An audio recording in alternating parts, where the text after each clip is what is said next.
taking an important step in arming people with knowledge and in empowering them to help Filipinos lead healthier lives. Now, to give us the full educational campaign we are launching today, please welcome Philippine Heart Association President, Dr. Orly Bugarin. Hi, Dr. Orly. Good morning.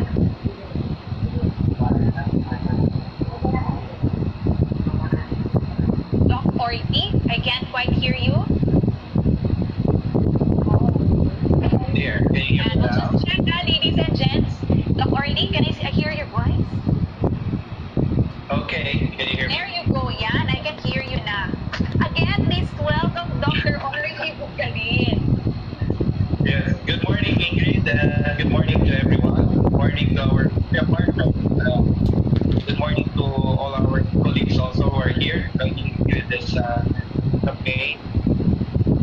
So for today, I'd like to share a very important, but it's a very interesting campaign for all of us. No? This is regarding the connection of diabetes and heart disease. We call it the Twin Heart Campaign. Okay. So let me start by showing the data, no? Or the facts about this problem that we have are confronting us right now. So the diabetes, no, already prevalent globally.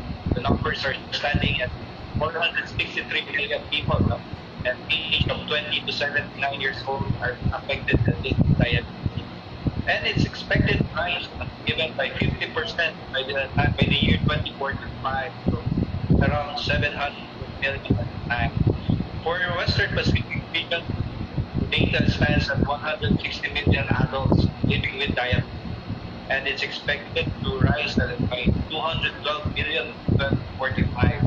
Unfortunately, as of last year, we have 1.3 million deaths already from diabetes, and most of our regions, no, most of the population are still undiagnosed, no, undiagnosed to have diabetes. These are research data. These are big scientific studies, but for our media friends, just ask you, let me tell you the way of trying to tell you how common diabetes is. If I ask you to list at least 5 names of people you know having diabetes, maybe you can list more than 5 people having diabetes, you know. So that's how common diabetes is. And if we look at our country, how does it compare with the other countries here in the Pacific region? We are around number 5. Diabetes approximately affects 4 million Filipino adults, again at the age of 50 to 79 years old. So these are under productive age, no? Age, these are the populations that are affected in our country. How about heart disease? Heart disease, we will try to check out data of the Department of Health. Still, they will tell us, no, the data will still tell us that heart disease is the number 1 cause of death among Filipinos. When we say heart disease, this involves heart attack, heart failure, or coronary artery disease. Coronary artery disease, yan po yung nagpapara, yung ugat ng ating mga puso.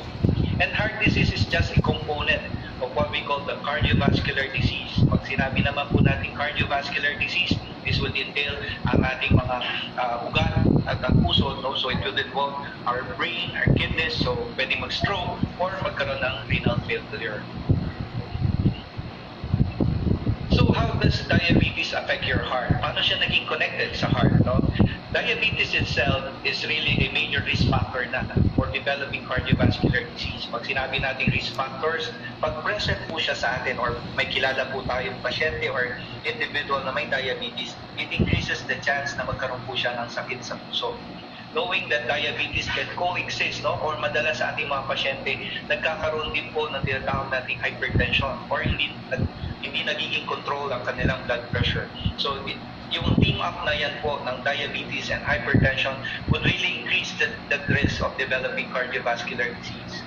Among our patients then with diabetes, they have this metabolic abnormalities, dysfunction, no, that leads to increased cholesterol, no? Ang kanilang metabolism ay nagiging dysfunctional. So with high cholesterol, high level of triglycerides, hypertension, plus the diabetes, yung mga yan po talagang tumataas yung ating chance of developing cardiovascular disease. So napakahalaga po na malaman po natin itong mga iba't ibang risk factors na to.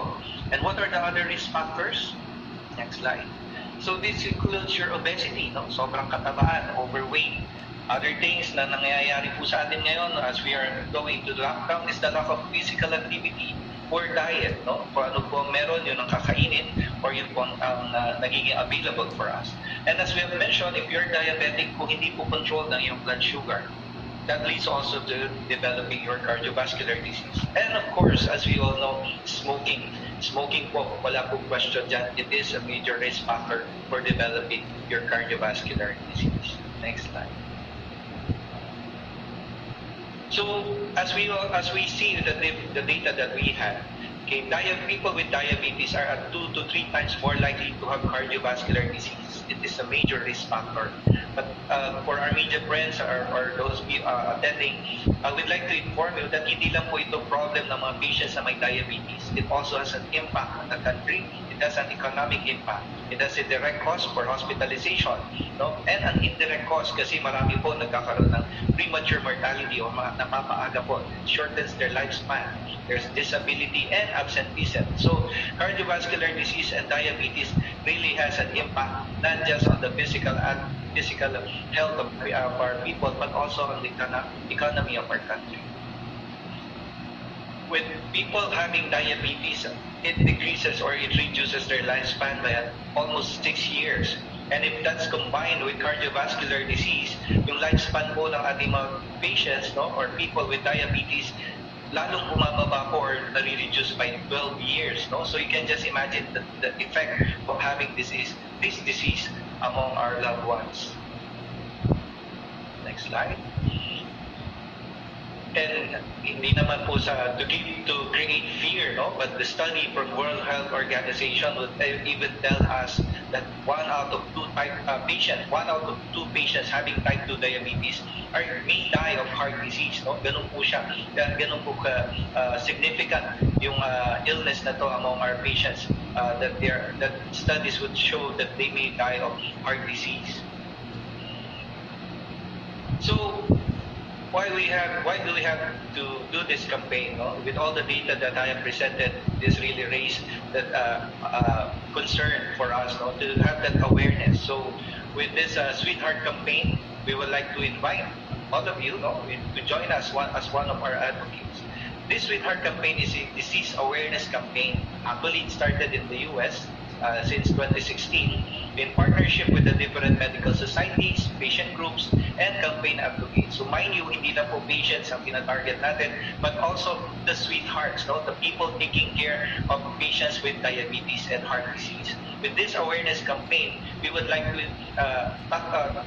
get in touch with not just with the patients, but for those who are taking care of these patients. We'd like to increase that awareness of the connection of having diabetes and developing your heart diseases or going into having cardiovascular diseases.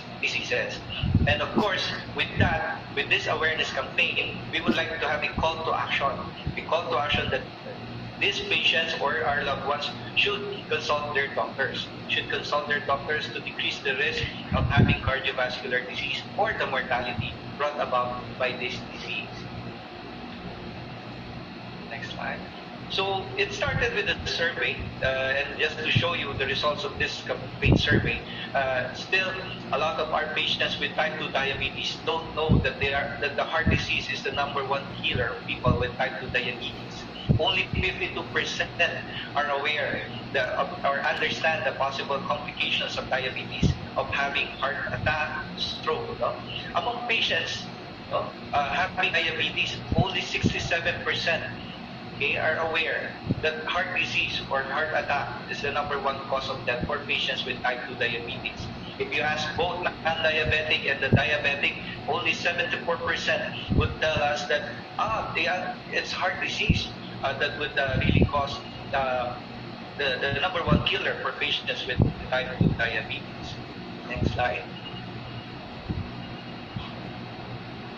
And among these patients, okay, who are having type 2 diabetes, less than half of them, okay, are aware or understand the different complications of having type 2 diabetes. Only 57% are aware that it can cause blindness or kidney damage, 64% for nerve damage, and less than 50% are aware that it can lead to stroke or heart attack. Yun yung sinasabi natin, no? I always tell my patients, diabetes is like para siyang anay, no? You are okay on the outside, but on the inside, you're being damaged, no? Nadadamage na po yung ating mga organs, yung nagkakaroon na po siya ng complications, no? So that's how diabetes is when you have it. And this is one important result of the survey, and we'd like to emphasize this slide, no? Because with that survey, with the data, or with the awareness campaign, when we asked them, no, if they learned about the risk, 99% replied that they would have likely have done something about it. Okay, and what could have they done? More than 80% would have resulted to consulting their doctor, engaging in healthy lifestyle, no? Or taking care of themselves and doing exercise, taking their medications. So, ang laki po ng impact ng awareness campaign na ito na gagawin po natin. And more than 70% responded that they would have spend more time with their loved ones. I would like to take a moment with regards to having spending time with your loved ones. No? With diabetes, family support is really important. It's really difficult for our diabetic patients, no? As we restrict them from diet, encourage them to have exercise, and family support is very important. Imagine you po naman when you ask them to cut on their diet, okay, eat this, eat only that, but when comes supper, dinner, and you are in front of them eating other kind of food, of course, torture po yun, no? That will be really difficult for them to adhere or to comply with the advice of the doctor. Ask them to do exercise, and yet at 6 o'clock, 7 o'clock, they're awake, but you're still sleeping, no? So what do I mean by, what do I want to tell you here is that we really have to join them in their journey. We really have to support them with the things that they have to do to really take care of themselves. So family support is really important. So with this campaign, we'd like to take the first step, no? To really inform our people, to really inform our countrymen regarding the effect of diabetes and take action. Okay, so as people taking care of someone who has diabetes, we'd like to share these following steps, no, on how we can take care of them and how we can really improve their conditions. Step 1, have a conversation with your sweetheart with type 2 diabetes. Inform them their increased risk for heart disease. No, napakahirap po nun na meron po silang diabetes at wala po silang nakakausap or they don't know the risk.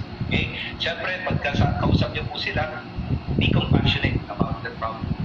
Step 2 is speak to your doctor together with your sweetheart to discuss the steps you can take to minimize this risk. So accompany them, not join them in their journey.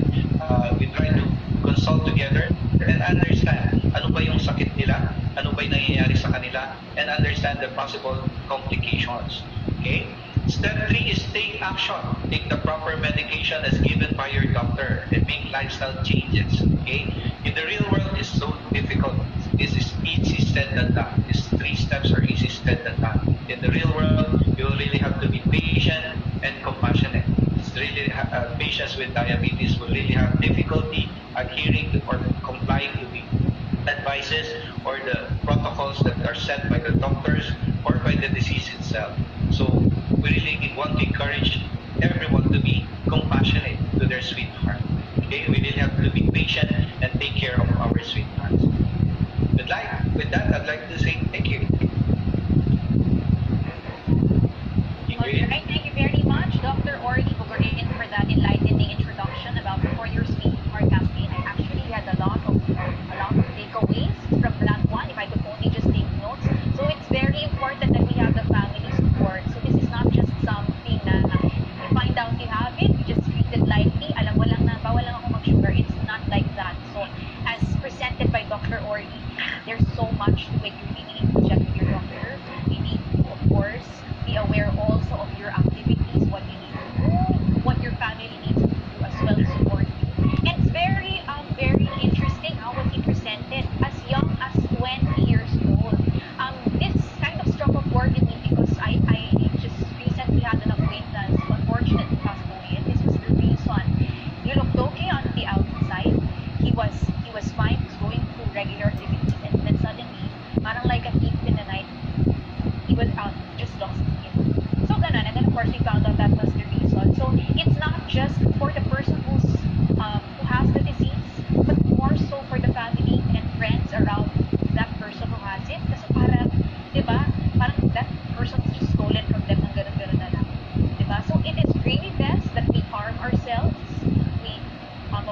family and friends help to support us, maharnas ano ba yung mga pagkain na bawal, activities, just so we'd be able to cope with this one better and know what we can do just so we can live longer.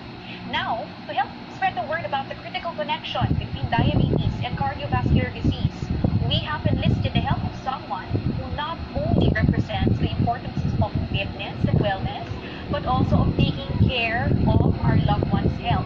So, please watch this video.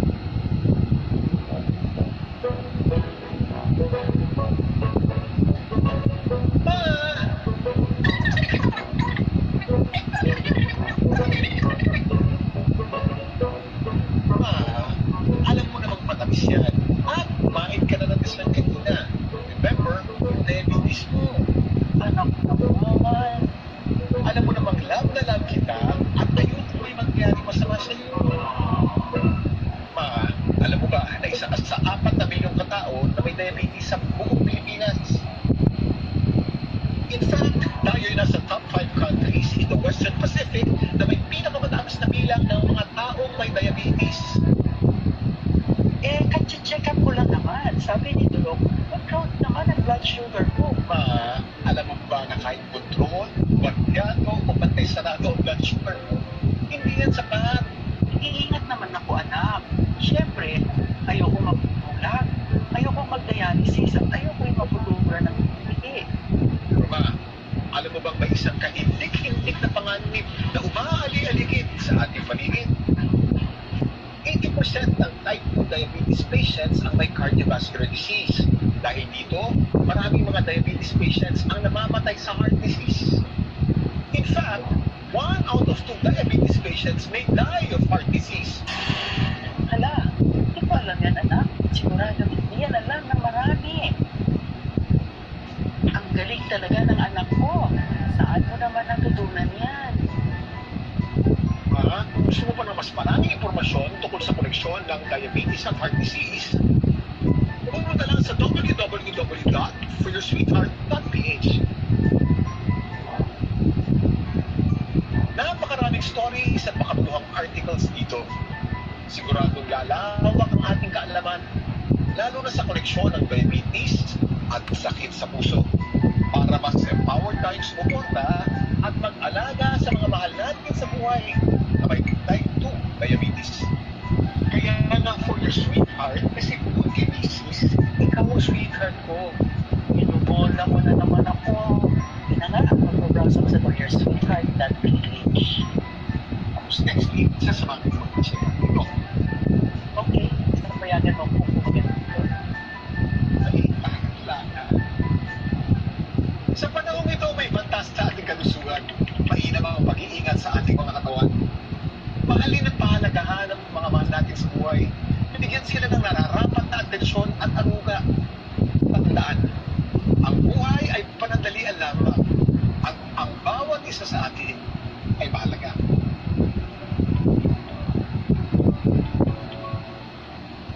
Ladies and gentlemen, we are honored to present the official ambassador of the For Your Sweetheart Philippines campaign, TV host and fitness enthusiast, Kuya Kim Atienza.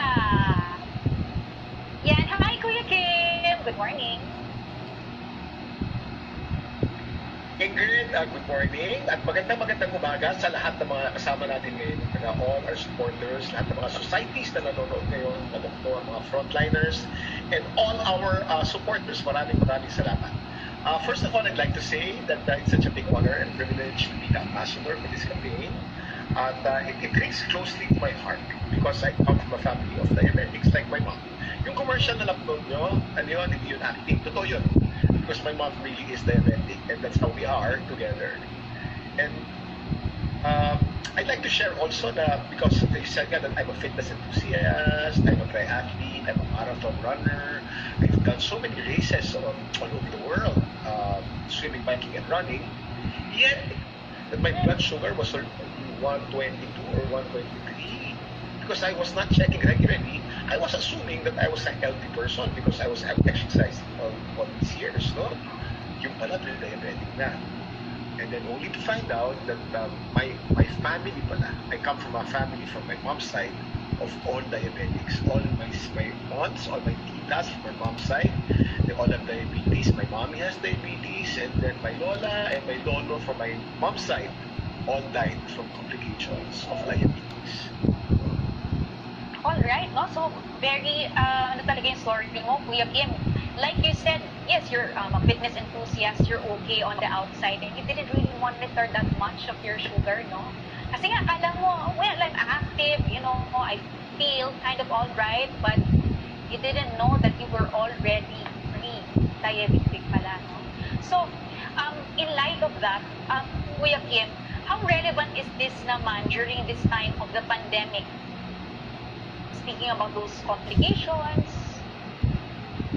the health hazards. You know, people have to be informed there. Not all Filipinos actually don't know that they're diabetic. Much more, they don't know the correlation of diabetes and disease. A lot of people, a lot of Pinoys don't like to see the doctor or don't like to see the doctors. They assume that we only live once anyway. Kakainin ko na to, cake na to. Yes. Mahilig tayo sa mga I have to enjoy life. We live once. Ganyan, no? And now that there's a pandemic, if you look at all those who die, most of them have heart complications, are diabetic, are may sakit na to begin with. So it's important to spread this information because the pandemic is here to stay. This will not go away in a few. COVID-19, we have to live and dance with it. And if we are to do that, then we have to stay healthy, and information has to be given out about the importance of maintaining your diabetes and the relation of the diabetes and heart disease and the dying and mortality. So talagang napaka-importante yun. Yes. Ang mga nagsusurvive ng COVID, yung malalakas ang katawan eh. Ang namamatay yung sakit na to begin with. Yeah. And Kuya Kim, no, this is not to make them paranoid, but you know, just to make them also more careful of what they feel. Di ba, huwag magpapaya, lalo na sa panahon na to. Kasi nga, we know na rin na ang hirap din talaga especially the situations in our hospitals right now. But if you know what your condition is, you're armed with knowledge, and your family members know how to help you manage it, then at least you're one step ahead of the game. So, now naman, Kuya Kim, you did mention that's how you are talaga with your mom, di ba, in that short video. How important is it to, of course, not just you, but in your family, yung managing type 2 diabetes, that knowledge of everyone, and the cooperation? It's very important because when I tell my mom to be healthy, she listens to me. Mainly because I am healthy as well. And she knows that I live a lifestyle. So as you said, no, it's a family thing. If you have a family member that is sick, and then sinasabihin mo not to do this, not to eat that, to exercise, and then naman sasabi naman na hindi naman gumagawa, wala namang credibility na pagod naman ng tata, o pabag-shame, pagod ng unhealthy, hindi susundin. So the family has to be together in it, no? So whenever I tell my mom, she follows me, all members of the family, because it has to come from someone who also practices it. Yeah. Nakalimutan ko pala sabihin, I was very excited also to do this campaign because of all the commercials and all the campaigns that I've done in the 17 years that I've had on television. It's the very first one that I did with my mom. Galing nga eh. The commercial was very real. The campaign was very real. It's how we are. And it's the first time that I got to work with him. Magaling pala, at least ang nanay ko nakapili. Diba, hindi na kailangan ng coaching. Natural na natural. Now, Kuya Kim, why did you decide to accept the role of campaign ambassador for your Sweetheart campaign?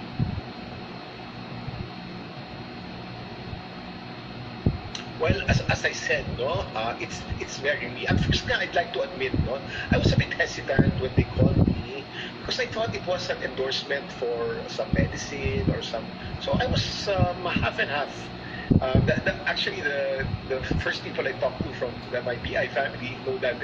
And then after that first meeting, and they told me that it's an advocacy, that it's about telling people that the diabetes will lead to heart disease, and it's about caring for people we love. Then it suddenly rang a bell. It strung some heartstrings because that's me, and that's my parents, and that's my mom. So I accepted right away, and it's nice to do it because it has meaning. Actually, the company doesn't even mention itself. It's about advocacy. It's about helping people, and to be part of such an endeavor gives one fulfillment. So I'm very fulfilled to be part of it. Yes, and I'm sure that you also were listening, no, to Dr. Orly's lecture earlier. Now, what is your view naman on the importance, because he stressed this, of knowing the link between type 2 diabetes and heart disease? Well, knowledge is power. You really have to know, no?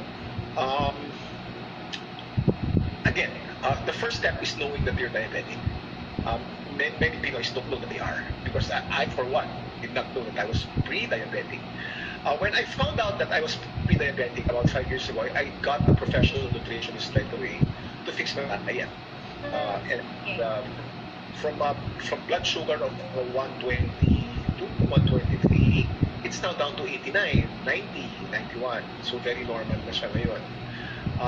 But if I didn't know, I would be full-blown diabetic, despite the fact that I'm Ironman and I'm marathon runner, that I've run the Boston Marathon. As Doc said, parang anay yan. You look okay on the outside. Pero sa loob, ano ka na pala, nabubulok ka na pala. So knowledge is power. So importante malaman natin talaga. And the company, Bering High, made it very easy for people to find out about it through this website that we're launching. So that's the importance of the campaign. Yes. Sige, we'll go and check out the website na. Shall we? All right. So many tips from Kuya Tim, no? Kuya Kim, no? Knowing, of course, having knowledge of your health, arming yourself, and then, of course, yung loved ones. So we're just so happy, Kuya Kim, that you decided to take on this educational campaign and help more Filipinos to be more conscious about their health condition, especially those who have loved ones who are suffering from diabetes.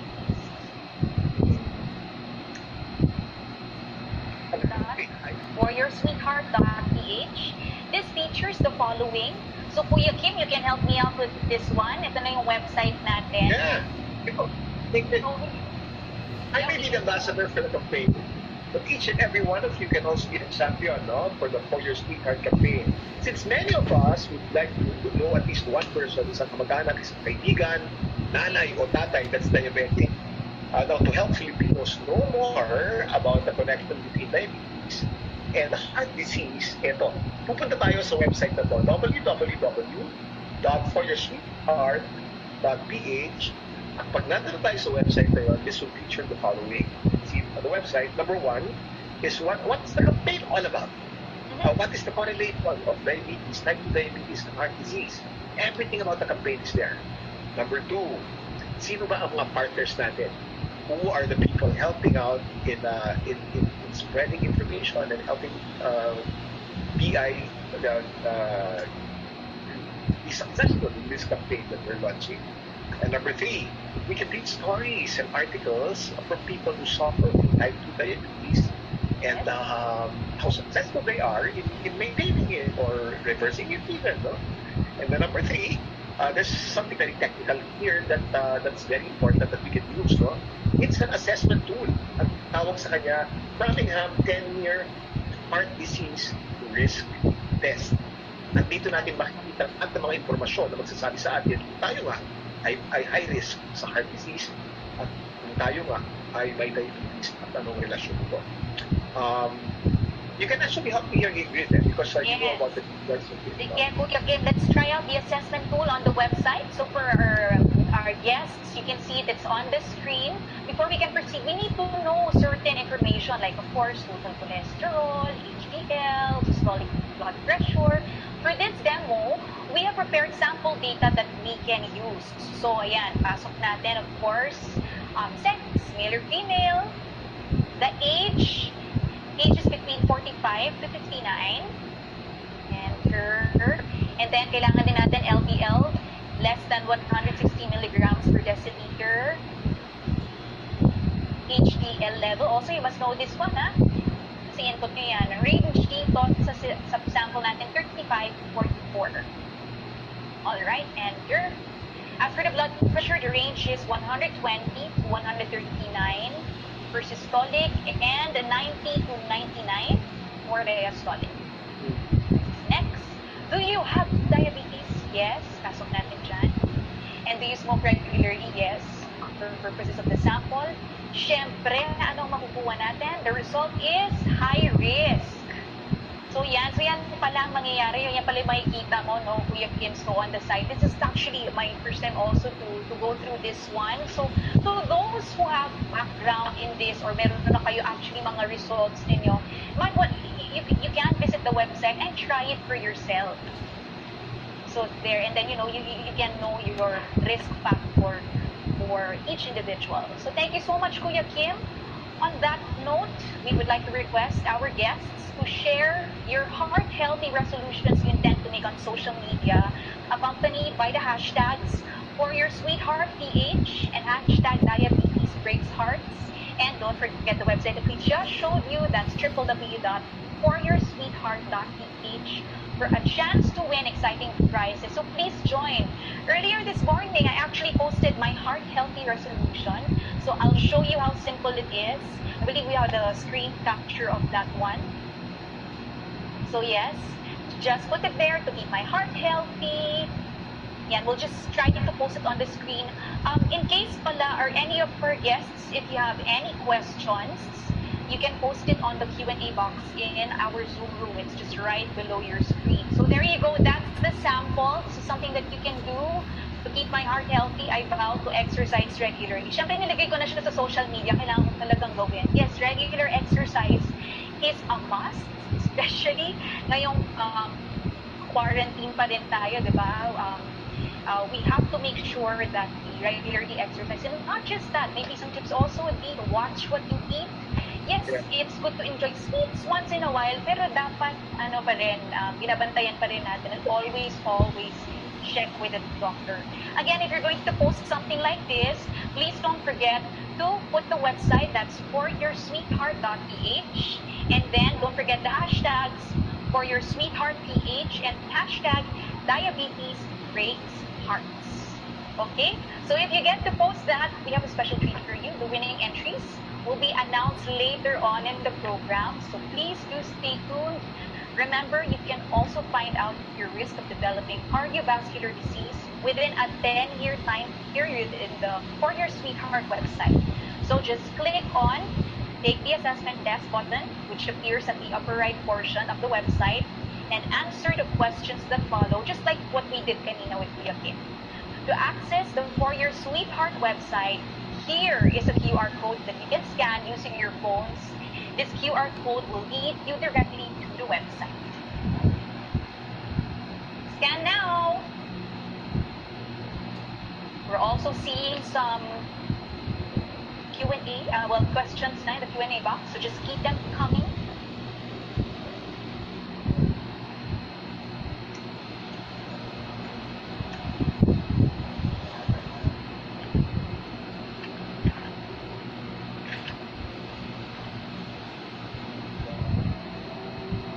Specialists who came together to harness our resources to deliver excellent care to our diabetic Filipino patients.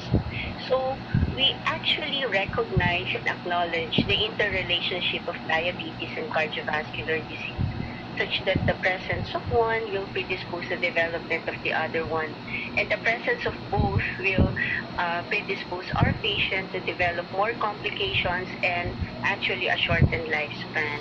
So our role now, together with the other societies here, these like-minded individuals and groups, is to spread the gospel of this particular situation where we can actually do something for our diabetic patients and those with cardiovascular disease to somewhat make them have a more good quality of life, develop so that they won't develop the complications and they will have a longer lifespan.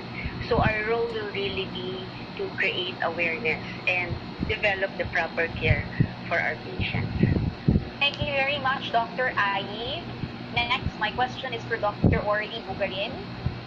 Doc Orly, can people with type 2 diabetes still enjoy or perform cardio activities? Kasi napag-usapan natin kanina, di ba, yung exercise. So, yun, even if they already have some heart conditions, pwede pa din ba? If so, ano yung mga safe cardio activities that they can do with their loved ones? Yes, Ingrid. Still, that's one thing that we encourage with our patients with diabetes, no? To really move, do exercise, but we have to caution them, okay? Because having diabetes for certain duration of time could have already caused some complications or effects on their body. So we still advocate or we still encourage them to first go to their doctors, have some tests, have some screening tests to determine their possible risk of developing cardiovascular diseases before they join any activities or exercise activities. At the basics, of course, we encourage them to at least walk 30 minutes a day or at least up to what they can tolerate. But for the other vigorous exercises, we still encourage our diabetic patients to go first to their doctors and seek consult or screening tests before they engage in any vigorous exercises. Thank you so much, Dr. Orly. So there, you heard it, no? Hindi siya bawal. It's not prohibited. Actually, they encourage you to still exercise. But before you get on that latest cardio bandwagon, cardio exercise bandwagon or the latest fad when it comes to exercise, best to always check, of course, with your doctor so you get the most signal. Next, we have for Dr. Jeremy Robles, what are the seemingly ordinary lifestyle choices that increases the risk of diabetes and heart disease? Good morning, Ingrid. Good morning, everyone. I'm really glad to join the group here and to talk about diabetes. Kami po sa PSEDM all year round yung advocacy namin for diabetes. And just to answer your question, basic lang naman yung tinuturo natin sa patients. There are 4 key things that diabetics need to remember. So yun yung apat dapat. No? So of course, we talked about the diet, we talked about exercise, we talked about yung mga medications, at saka yung follow-up ng doctor. It's the same for if you're not yet diabetic, you're at risk, dapat you need to keep that in mind. So for ordinary people, the activities that you do every day should be in sync also with this. No? So we have to keep in mind that we need to stay healthy, we need to eat healthy, we need to do exercise so that we don't put ourselves at risk. No? So marami tayong mga risk factors din kasi yung iba, hindi lang naman lifestyle, meron din nasa lahi. So you have to keep that in mind as well. No? So keep in mind always that there are the things that you do every day, they generally contribute to your health. No? So yun, no? Focus on the activities that you do every day. Of course, we all know the day at this time, COVID tayo ngayon, no? So may limitations talaga. But that doesn't mean na hindi tayo mag-exercise or we don't do any activities. There are limitations, but we have to do our best to move, no? To be able to do some physical activities as well. No? Okay, thank you so much, Dr. Jeremy. Again, for for things that we need to remember. So, sa PSEDM, ina-advocate namin apat dapat. So yung apat na components na yun, these are the things that we teach our patients. So the first is diet, or dieta, exercise, ehersisyo, tapos gamot, and then the last one, and perhaps the most important one, kasi ito yung nag-compress o nagpapaintindi sa patient. Siyempre yung doktor, because the doctor is the one that will put things together. No? So apat dapat, madaling tandaan, just remember it so that it's easier for you to, of course, tell everybody, ikaw, at risk ka, dapat apat yung tandaan mo, di ba? Mas madali. So, these are things that we do to let everybody know. And we're glad to be part of this advocacy. Of course, we've been doing it. All of us naman here, we want the country to be healthier. Kaya andito kami lahat tumutulong and then to help also our patients. No? Okay, thank you so much, Dr. Jeremy Robles. Next, we have a question for Dr. Marcelo Lim. What steps can a person take to help mitigate the impact of diabetes on the heart? Good morning. Good morning. Morning po. Ang ISD ay nagagalag na maging kasama dito sa campaign na ito. And if you have diabetes, heart disease is a serious concern. In fact, ang cardiovascular disease, as mentioned by Dr. Orly, is the number 1 cause of death for patients with diabetes. Kaya ang first step na dapat talaga is awareness. Dapat aware ang mga pasyente sa impact ng diabetes sa puso. because this will lead to better health-seeking behavior for patients. Pangalawa, dapat sumangguni sa isang doktor na espesyalista to know the best treatment options that are currently available. Lalo na ngayon, maraming gamot na ngayon na pwedeng gamitin, hindi lang pagbaba ng blood sugar, kundi may benefit sa kidney, may benefit sa puso. Pangatlo, kadalasan sa mga pasyenteng may diabetes, meron ding hypertension. So we also need to control the blood pressure aside from the blood sugar. Yung sa blood pressure, sana nga ang recommendation is not to have a blood pressure of greater than 140/90. Kung kakayanin pa, 130/80 for most patients. So the next thing is yung cholesterol level. Ang cholesterol level base sa rekomendasyon ng American Diabetes Association, hindi lalampas dapat ng 100 ang LDL cholesterol. So we're now strongly focusing on the LDL fraction ng cholesterol level. At kung ikaw ay very high risk individual, maraming risk factors, matagal na ang duration ng diabetes, meron ng established and organ damage, kailangan mas mababa pa ang cholesterol, ang LDL cholesterol level. Ang blood glucose, kasi diabetic ka, importante na ito ay makontrol ng maigi as early na ma-optimize natin ang metabolic control ng blood sugar, kasi nakikita base sa mga reports, nakakabawas ito ng mga komplikasyon. At ang susunod naman, sa mga pasyenteng may problema sa weight, we need to have a strict control ng weight. Especially pay attention to the midsection, yung waist circumference. Because the bigger the waist circumference, the more insulin resistant ng isang pasyente. At the more insulin resistant ng isang pasyente, mas susceptible sa mga problema sa puso. At nabanggit na rin ito kanina, always engage in regular physical activity dahil nakakatulong ito, hindi lang sa pag-maintain ng weight, maganda rin itong pagbababa ng blood pressure, blood sugar, boost up ng good cholesterol. At sa paninigarilyo, kung hindi pa nasimulan, don't start smoking. For those who have been smoking until now, sana make a plan to quit smoking dahil nicotine is really very bad. It narrows and restricts the blood vessels.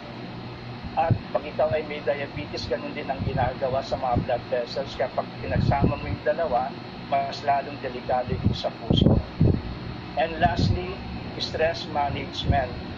Stress would be a part of our daily lives. Hindi na maiwasan natin yan.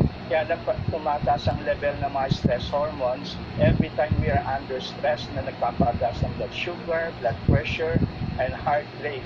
Kaya dapat i-manage natin pagkaroon ng balanced life, time to work, time to relax, time to have fun, time to nurture relationship.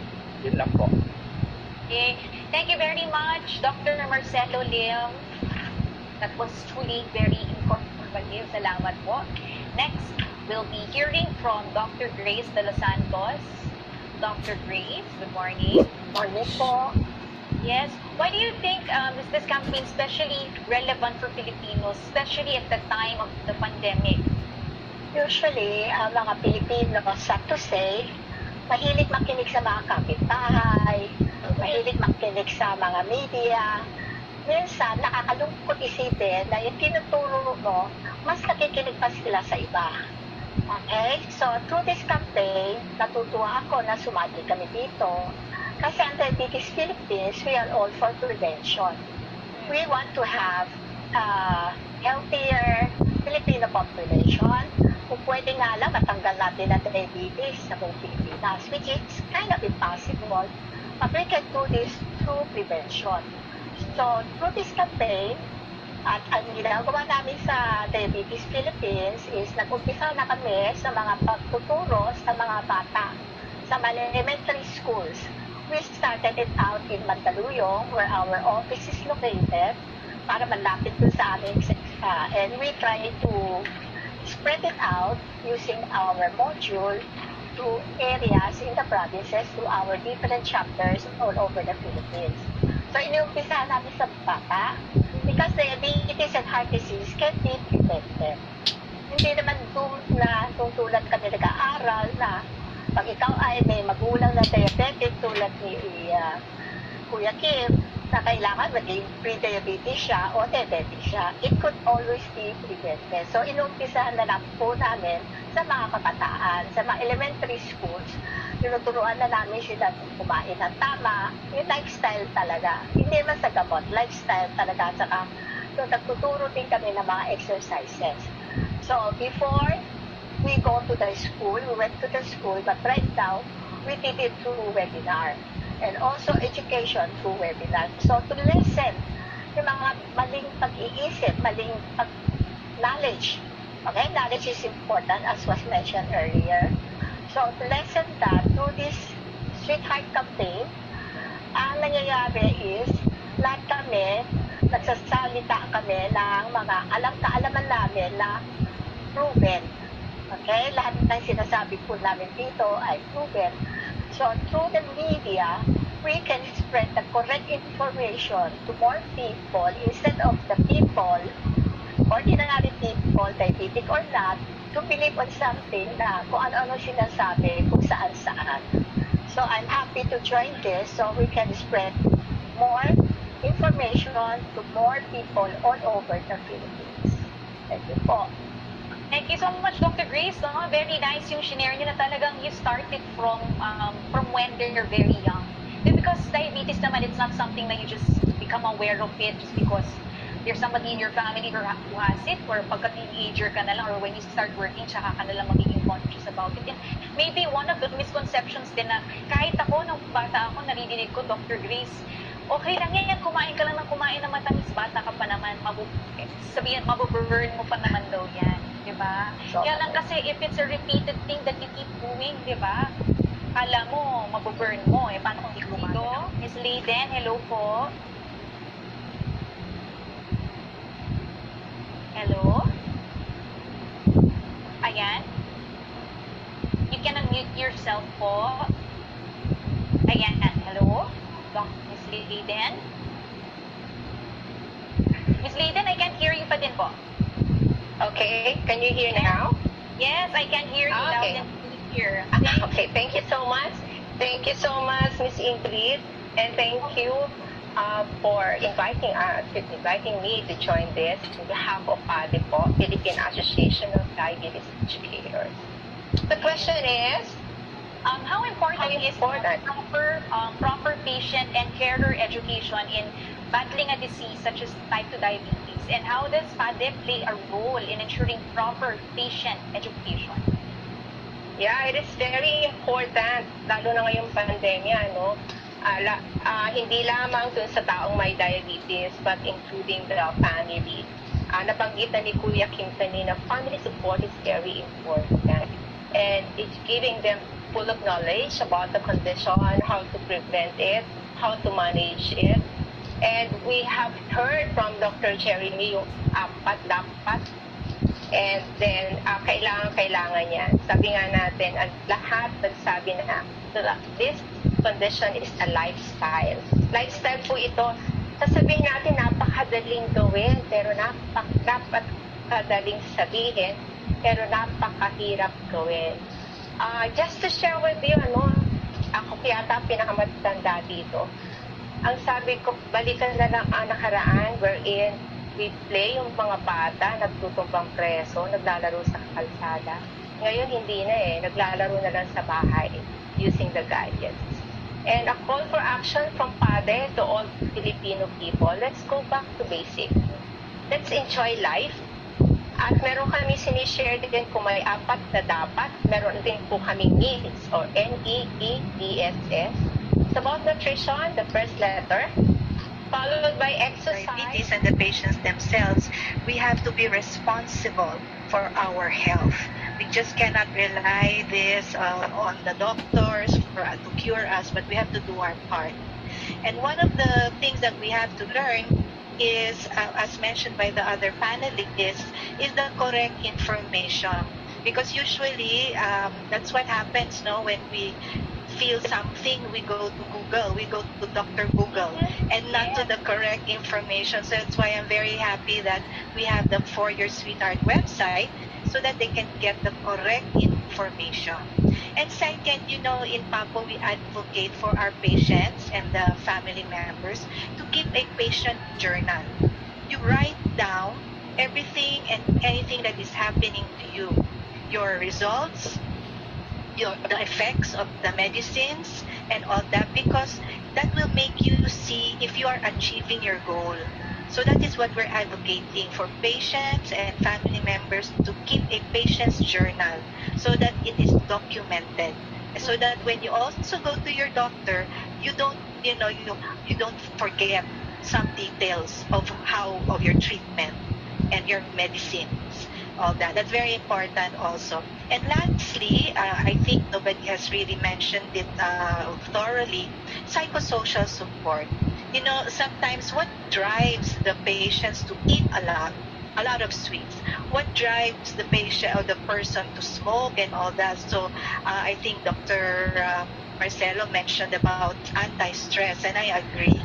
So as the family, I think we have to sit down and, like what Ms. Layden said, siguro go back to basics. Yung family dinners, family lunches together, and then have that planned menu so that it's a balanced meal. And then talk, have family conversations so that you support each other mentally, socially, and emotionally. Yun lang po. Thank you. Thank you so much, Miss Gurley. I hope that a lot of you who are, watching us right now really took notes, really took to heart the advice from our experts. They have studied this for a long time. They've gone through so many experiments. And of course, yung mga patients, like what Dr. Gurley and the rest of our experts said, please always consult with the experts. And if you want, of course, a place where it's much easier for you to get access to information, there's the For Your Sweetheart website. So please don't forget to visit that. Like we said earlier, you can learn more about the campaign, learn more about our partners, which are all represented here, and then, of course, stories. Yun nga yung sinabi ni Kuya Kim kanina, hindi lang yung story niya, but the stories of other people who are going through this one and their families, how they have been able to succeed, ano yung mga adjustments that they had to make, and what did the families also need to do in order to support their loved one, their sweetheart, who has this disease. Alright? We'd like to also remind our friends from the media, you can still keep posting your questions on the Q&A box. So if you're on Zoom, just click on the small Q&A icon under there. Tapos then you can just post your questions, and then our experts here, we are available, of course. They will be answering your questions today during the event. Also, don't forget to post your heart-healthy resolutions on social media, like we mentioned earlier, with the hashtags For Your Sweetheart and hashtag Diabetes Breaks Hearts, and the website that we mentioned earlier, For Your Sweetheart PH. Again, I just want to appreciate all of our experts who have spent their morning with us, really got dressed. Ako sanay na kayo sa mga virtual meetings po, no? Tsaka makakamit ang conference na maaga. Thank you, because, this campaign that we're doing, yun nga it's not something na para lang sa pasyente. It's for everyone, and I love that we want to really make the Filipinos aware of this disease. Okay, so thank you so much. Now let us proceed to our Q&A segment. How we should perceive about our health, no? So importante po yun. I was gonna raise my hand, but I was trying to make a figure of the heart, no? Kasi for your heart ka tayo ngayon, your sweetheart. Yeah. So, yun yung, I think that's one of the motivation, no? Kuya Kim actually gave us one of the, yung parang driving force sa kanya. He needs to be healthy kasi nasa history ng family nila. Pero for most of us, importante sa atin, ano yung motivation natin. So, the heart is our motivation. The people we love, we want to be healthy because of the people we love. Kaya, importante yun. So, we need to be motivated kasi hindi natin ma-achieve yung goals natin kung wala tayong motivation, no? So, we really need to be healthy because, we want to be with our family, we want to be with our loved ones. Kaya, we try our best na maiwasan natin yung complications. And Dr. Orly talked about the complications of diabetes earlier. May iwasan yon if we keep our blood sugar controlled, no? So, pre-diabetic ka man o diabetic ka man, delikado yung complications, and that's what we're trying to avoid, no? So, as much as possible, we need to be motivated in preventing the end stage na mga complications ng diabetes, no? So, yun, I think that's very important. Okay, thank you so much, Dr. Jeremy Robles. We'll get Dr. Marcelo also wants to chime in. Go ahead. Just want to add something, no? Kadalasan kasi ganitong campaign, no, it's only to instill awareness. Ang kahalagahan ng diabetes at ang kaugnayan niya sa puso. Pero sana makalampasan natin itong awareness, no? Pumunta tayo sa second stage of instituting behavioral changes. Importante ito para talagang magtagumpay ang ganitong campaign. Okay. Thank you, Dr. Marcelo Lim, for that input. Let's get to the next question. Let's just post it. Okay, to Kuya Kim, how does taking care of your mother affect you as a parent? From Chen, Canal of Death. It's funny how much I love my parents more now because I'm now a parent. No? You never know how much you love them until you have kids of your own. Because you realize how much I love my kids. I'm willing to die for them. I'm willing to give everything for them. And then you realize that at one point in your life when you were a kid, your parents were the same towards you. So, ayan. That's how how motivated I am in supporting my mom with her diabetes. Because I have kids. I'm a frame of reference. Actually, I'm a bit sad. Let me share. My son left na for a month. He's going to Tufts University, and he flew with his mom 3 days ago. And I won't see him in 4 years. So he'll be visiting for Christmas and all that. And that's how much a parent hurts whenever a kid goes away. So now I realize how much my parents love me. So therefore, I love them. Yes. Tsaka yun nga, no, parang maganda rin, no, Kuya Kim, I don't know if this just crossed your mind as well. As a kid, your parents would be the ones caring for you, doting, tapos yan, sila prepare ng food, remind you to take your medicine, o bawal yan. Pero now, parang reverse, ikaw yung nagre-remind din sa kanila, no? When it comes to taking care of the health. Okay. Tsaka alam mo, guys, makulit ang parents natin. Kasi my parents are very old school eh. They don't like to see doctors. And they don't like to see their numbers. Because, should I see a doctor? Sabi ng mami ko, tsaka sabi ng daddy ko, pag if I see a doctor, they'll just tell me that I'm sick. That's better than na lang. Sobrang natuwa ako Pero sa... ang daming tao. Natatakot to. Oh yes, Dr. Jeremy. Yeah, I was gonna say na sobrang natuwa ako sa video ni Kuya Kim with his mom. I think that with that particular scene played back to me several times because my mother is also a diabetic.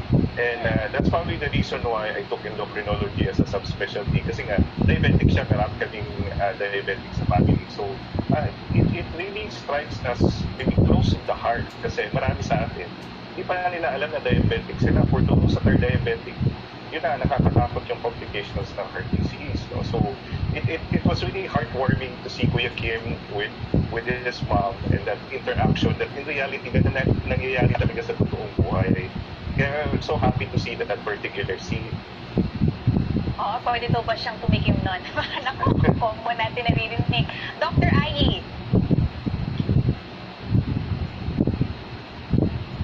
Dr. Ayi, I can't hear you po. Yes, I just would like to comment, yes, on Kuya Kim, on what you said that sometimes your mom doesn't want to go to the doctor because they're just going to say that they're sick. So, I think as healthcare provider, we should also establish a close relationship with our patients. It's like in my practice, I treat them like family. Like if it's an elderly, I treat them like how I would want the other doctors to be treating my mom or my dad. No, so that way the patient now will not be afraid to just go back to the doctor because they know there is another member of their family in the clinic who's going to be taking care of them. I think that's important, the personal touch. Yeah. Yes. I think that's another myth, no, na pwede rin natin ma-debunk na hindi porke pumunta ka sa doktor, bad news agad for sabihin. Correct. Yeah. Diba? At least it's a visit, a consultation with a friend who cares for you, right? Next Correct. question. Okay, we have here, sige, medyo mahaba ko. This is from Leandre, who's from the tummytraveler.ph. I was diagnosed to have gestational diabetes back then during my 2 pregnancies. Now that I am 43 years old, is there still a risk of me getting diabetes in the future, considering that my paternal grandmother and my aunt on the father's side have it? Also, is there a chance that my daughter may experience the same condition? Oh, very valid yung concern ni mommy. Sige po, anyone who would like to answer this question from... Yes, Dr. Grace. When you are diabetic during pregnancy, we call that gestational diabetes. The people who suffer from gestational diabetes has a very high risk of developing diabetes, full-blown diabetes in the future.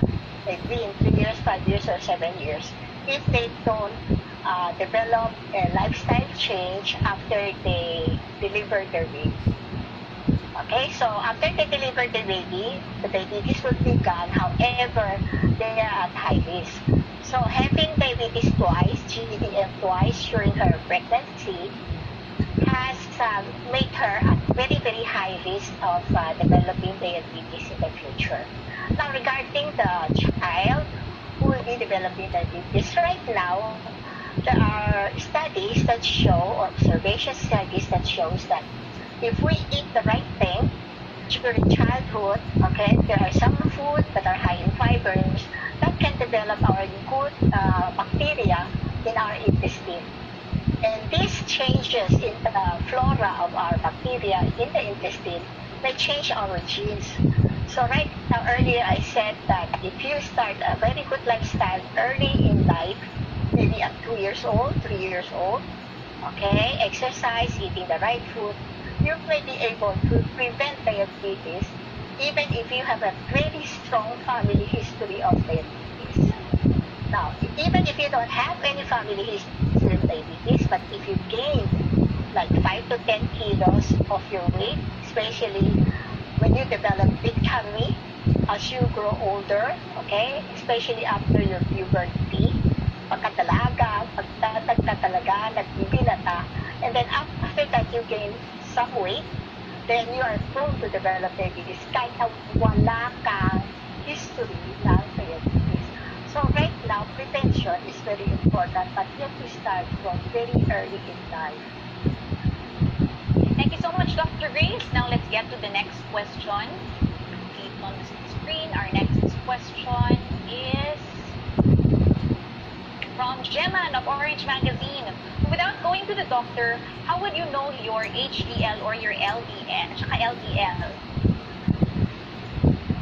Like to answer. Sige, Dr. Jeremy. Yes, I was trying to answer that question. I was typing the answer actually. Pero it's kind of hard to determine what your levels for cholesterol is unless you actually take the test. It's a blood test. Kailangan mo lang mag-fasting ng 10 to 12 hours. And then this blood test will give you the complete profile of good and bad cholesterol. But overall, if kung minsan, if you want to save, you have to basically look at what you're eating. If madalas lechon, pochero, at saka matataba yung kakainin mo, likely to this, when you get your lipid profile, mataas talaga yung cholesterol mo. So that's the easiest way to determine. It's the type of food that you're eating that will determine what your cholesterol level is. Of course, exception dito, yung mga taong may familial hypercholesterolemia, ibig sabihin nun kahit hindi sila kumakain ng matataba, mataas talaga yung cholesterol nila. But the blood test is the easiest way for you to determine what your levels for cholesterol are. A blood test. Thank you very much. Next, we'll get to the next question po. Thank you so much, and Gemma. Okay, next from Blogger Rain. For Doc Worley, what are the most notable or latest breakthroughs in the research and treatment of lifestyle diseases like diabetes? with regards to the breakthroughs and research, no, there are a lot of medications right now that are really amazing kasi they can both treat diabetes and have an effect on the heart, a benefit for the heart. Right now, may mga gamot po tayo lumalabas, may mga studies that really would show us the benefit of this medicine, not just for diabetic patients, but for patients who already have cardiovascular complications. Yun po yung nakakatuwa ngayon kasi with one pill or with that pill, it can help our patients who are already suffering from the complications of diabetes, especially those that are naapektuhan na po yung mga puso natin. Okay, marami pa rin pong mga studies that are, or mga data na nagsasabi na with the different medications, no, they can prevent the different complications of heart attack or stroke. So these are the things na gusto po nating i-advise later on, no, kung may mga consultations na po with their doctors, that we advise our patients who are chronically ill, no, yung mga diabetic patients natin, about these studies or about these medications that are now available for our patients, no? So, pero syempre, we don't want to advise this left and right. We really need to have that consultation first. Yung kanina, yung question, no, how would you know yung HDL or yung LDL mataas na without seeking consult? These are some behavioral changes na sinasabi ni Dr. Marcelo kanina na gusto natin pagpunin. Yung fear of the doctor, yung fear to consult, the fear of finding out yung numbers mo at yung status mo. Ang lagi ko pong sinasabi sa mga patients is, it's better for us to see you here in the office than to see you in the hospital. No, it's better to have you here, have this test, have this basic test, and have only that minimal bill, rather than see you one time, big time in the hospital or in the ICU, wherein things are already difficult to treat. So with that, making them realize, no, the importance of prevention, as Dr. Grace had mentioned, we really need to advocate that prevention is better than seeing them they're already ill.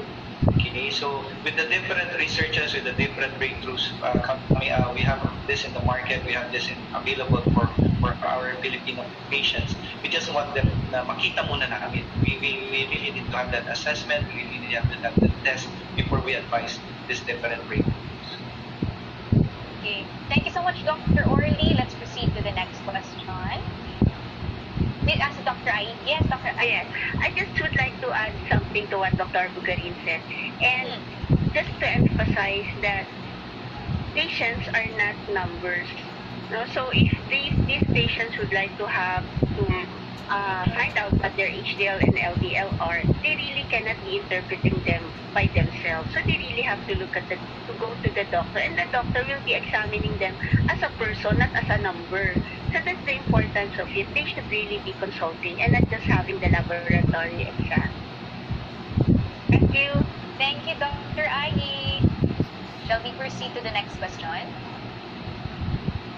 Next question from Red Mendoza of Manila Times. The COVID pandemic has exacerbated medical help for other diseases such as diabetics.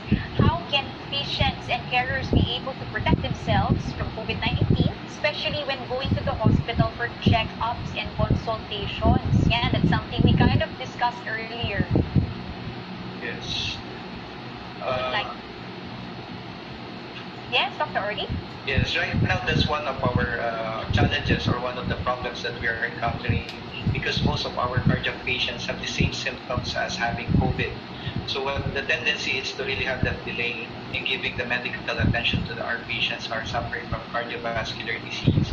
So one of our advocacies right now in the Philippine Heart Association is really to have that increase the awareness of our patients that not all patients suffering from difficulty breathing or having a shortness of breath means that they have COVID, or patients who are already having chest pains that they will have to keep it to themselves or stay at home because of fear of having COVID. We still want them to encourage them to seek consult to their doctor, to telemedicine, or visit the hospital.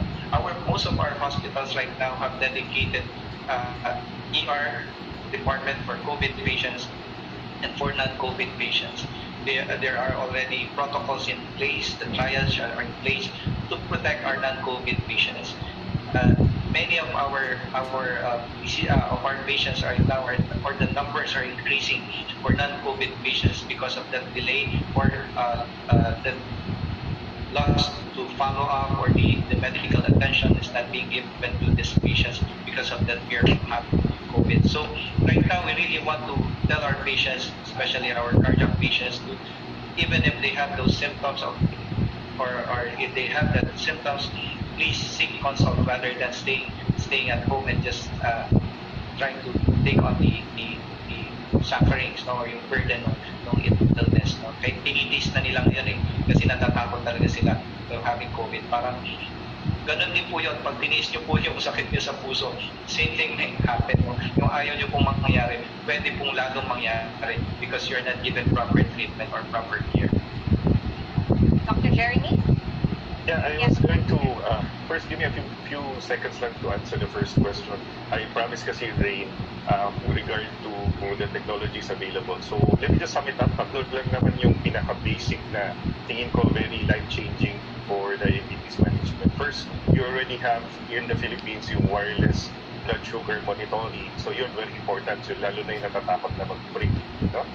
The second technology that's very important is diabetic-specific formula. Ito yung mga milk na specific for diabetics also. The third one is yung sinabi ni Dr. Orly, no? Nowadays, marami sa mga doctors natin telemedicine na. But in relation to telemedicine, you also have a lot of apps that can help diabetic patients check their sugar, monitor their sugar, and they can communicate directly with the doctor and probably help them. So I think those are very important technologies nowadays. No? So again, to answer the question, if you want to be able to monitor these patients, you use these technologies na. Importante na yun. So yung mga patients na tatakot pumunta ng clinic or hospital, you have to keep in mind, you still need to communicate with your doctor with regard to your disease. Baka kasi lumala yung situation. Thank you so much, Dr. Jeremy. Next question. As we have noted in the data that we have, no, by age, this 27 and 9, I think the sex is almost similar, or just a close number. Is not that significant. It's not so significant the difference between male and female. But as we all know, if the affected population is within that age group, these are the age group that in their productive age, the peak of their career, no? Managers, no? So you can just imagine the economic impact of having the disease and having the complications. Yes, Dr. Jeremy. Let me answer that question briefly lang din. No? So yung FNRI POSD 2008 survey actually gives us the idea or ballpark figure of how many diabetics we have to deal with in the Philippines. The 2018 data tells us na yung mga above 126, so you can consider natin na FPS nila above normal, 7.9% ng population ng Philippines. In 2018, the previous data was 5.6 lang siya, galing 2013. Yung impaired o yung pre-diabetic, the latest value as of 2018 is 8.2. And should help each other. Yes. There you go. Thank you very much. Yes, Dr. Ai. Oh, yes. I just would like to add something to what Jeremy said. Those figures, remember, are those that